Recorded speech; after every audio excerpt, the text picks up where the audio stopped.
বাড়িতে নতুন কোনো জিনিস আসবে আর তোমাদের সাথে শেয়ার করবো না, এটা তো হতে পারে না। তো চলো আজকে আমি তোমাদের সাথে শেয়ার করব আমার অনলাইন থেকে ফ্রিজ কেনার অভিজ্ঞতা। এই ফ্রিজটা আমরা ফ্লিপকার্টে অর্ডার করেছিলাম আর এটা এক্সপেক্টেড ডেটের আগের দিনই চলে এসেছিলো। আমি অনলাইনে যখনই কোনো জিনিস অর্ডার করি তা আনপ্যাক করার সময় অবশ্যই ভিডিও বানিয়ে রাখি, তা সে খুব ছোট জিনিসই হোক বা বড় জিনিস। যদিও এর পিছনে একটা কারণ আছে, বলে না যত মানুষ ঠকে ততই শেখে। তো সেরকমই একটা ঘটনা আমার সাথে ঘটেছিল একবার। আমি একটা হেডফোন অর্ডার করেছিলাম, আর তো সেটা হেডফোন না এসে হেডফোনে শুধু একটা বাক্স এসেছিল, আর সেটার আমার কোনো প্রুফও ছিল না, যার ফলে আমি সেটা প্রমাণ করতে পারিনি যে এটা আমার বাক্সই ছিল খালি। আর যদিও সেটা ফ্লিপকার্ট থেকে নয়, একটা কি ভুংচাং একটা অ্যাপস থেকে ছিল। তো যার ফলে আমি যে কোনো এখন অনলাইন থেকে জিনিস কিনি তখনই এটা ভিডিও বানিয়ে রাখি। আর এদিকে ডেলিভারি বয় হিসেবে যে দাদাভাইটা এসেছিলো সে তো কন্টিনিউ বলে যাচ্ছে তোমার কোড নাম্বারটা দাও, কোড নাম্বারটা দাও। আর আমি সমানে বলে যাচ্ছি ঠিক আছে এটা আনপ্যাক করুন তারপর আমি দিচ্ছি। তো শেষমেশ উনি আনপ্যাক করতেই বাধ্য হয়েছেন। আর আমি কোড নাম্বারটা এই কারণেই দিইনি, কারণ যদি আমি একবার কোড নাম্বারটা দিয়ে দিই তাহলে ওনাকে আর পাওয়া যাবে না। উনি বলবেন যে যদি কোনো প্রবলেম থাকে তাহলে তুমি পরে রিটার্ন করে দেবে বলে ওখান থেকে বেরিয়ে আসবে। তো তখন যদি কোনো প্রবলেম পাই আমি সঙ্গে সঙ্গে ওনাকে জানাতেও পারবো না। তাই কিছুক্ষণ ওয়েট করি আর আমি ভালো করে দেখে নিই কোথাও কোনো প্রবলেম আছে কি না। আর এদিকে আমি তখন রুমে একাই ছিলাম, কারণ হাজব্যান্ড তখনও অফিস থেকে ফেরেনি। আর তাই পাশের রুম থেকে একটা দিদিভাইকে ডেকে নিয়েছিলাম। আর যে বাচ্চাগুলো এসেছে ওরা আমার রুমে রোজই আসে, রোজই এসে কিছু না কিছু আমার কাছে বায়না করতেই থাকে, আর আমারও ওদের সাথে বেশ সময় কেটে যায়। ডেলিভারি বয় দাদাটা তো প্রথমে এসে গুজরাটিতেই কথা বলতে আরম্ভ করে দিয়েছিল, আর আমি তখন বললাম যে আমি গুজরাটি তো বুঝি না, আপনি হিন্দিতে কথা বলুন।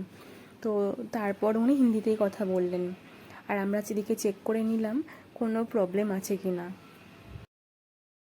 এরপর আর বেশিক্ষণ দেরি না করে কোড নাম্বারটা দাদাভাইটাকে দিয়েই দিলাম, কারণ উনি এত ঘ্যান ঘ্যান করছিলেন যেন আমার মনে হচ্ছিল কোনো ছোট বাচ্চা চকলেট বা আইসক্রিমের জন্য যেমন কন্টিনিউ ঘ্যান ঘ্যান করে কাঁদতে থাকে, উনি এরকম বলছে কোড নাম্বারটা দিয়ে দিন, কোড নাম্বারটা দিয়ে দিন।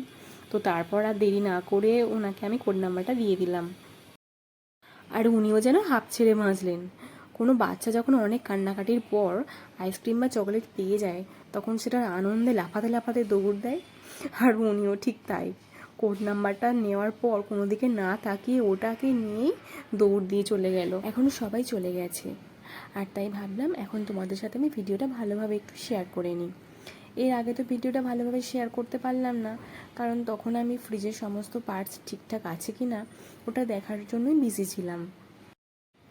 তো এটা ছিল এর ফুল লুক, আর এটা ছিল স্যামসাংয়ের 183 লিটার, আর এটা হলো 4 স্টারের।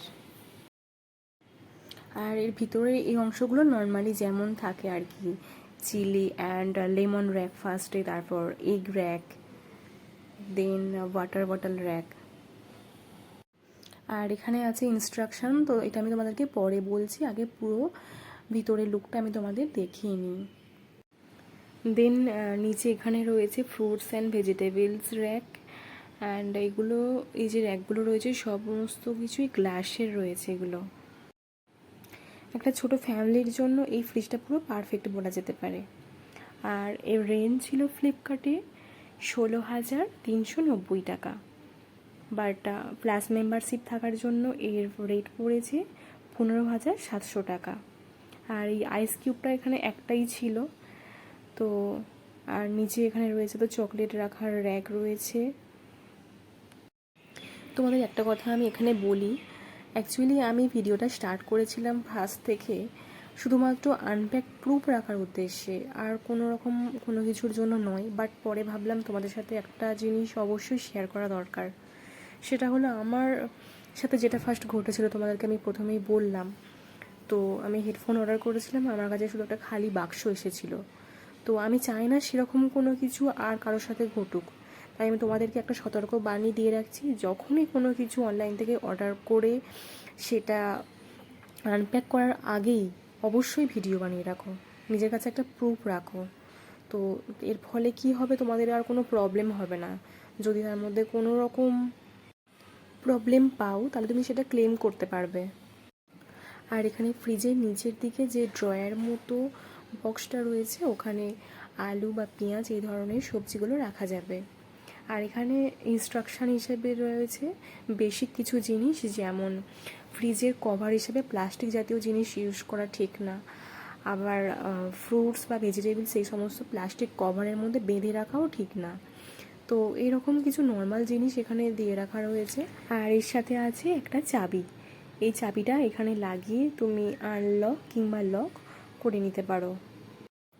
আর হ্যাঁ, নতুন ফ্রিজ বাড়িতে আনার পরই সঙ্গে সঙ্গে সেটা প্লাগে গুঁজে অন করা ঠিক না। অ্যাটলিস্ট 4 ঘন্টা পর এটা অন করাই পারফেক্ট, কারণ এর থেকে কিছু ক্ষতিকারক গ্যাস নির্গত হয়, যেটা আমাদের শরীরের পক্ষে ভালো না। যারা আমার ভিডিও রেগুলার দেখো তাদেরকে আমার অনেক অনেক ভালোবাসা রইল। আর যারা আমার ভিডিও আজ ফার্স্ট দেখলে তারা জানিও আমার ভিডিও তোমাদের কেমন লাগলো। আর সবাই ভালো থেকো, সুস্থ থেকো, আর অবশ্যই সতর্ক থেকো। দেখা হবে আবার অন্য কোনো দিন। টাটা।